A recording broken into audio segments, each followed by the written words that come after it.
Everyone, তোমরা সবাই কেমন আছো? আশা করছি সবাই খুব ভালো আছো। আর আমি তো খুবই ভালো আছি। তো তোমাদেরকে তো আগের ভিডিওতে দেখিয়েছিলাম যে আমার ভাতিজার বার্থডে ছিল।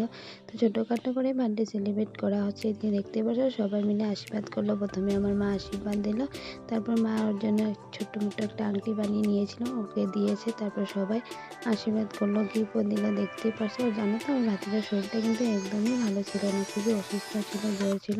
তাই জন্য ওর মুখটা দেখে তোমরা হয়তো বুঝে গেছো একদমই শরীরটা ভালো না। তো তোমরা সবাই উইশ করো যে ও যেন সবসময় হাসি খুশি থাকে, ভালো থাকে, সুস্থ থাকে। এদিকে দেখতে পাচ্ছ কেক কাটাও হয়ে গিয়েছে, ওকে খাইয়ে দিয়েছে, লাগিয়ে দিয়েছে। যাই হোক, খুবই ফুর্তি আনন্দ করলাম। এদিকে যেহেতু সোমবার ছিল তাই জন্য নিরামিষে রান্নাবাড়া করা হলো। পনির রান্না করেছে, ভেজ পোলাও, পায়েস, তার সঙ্গে করলো চাটনি।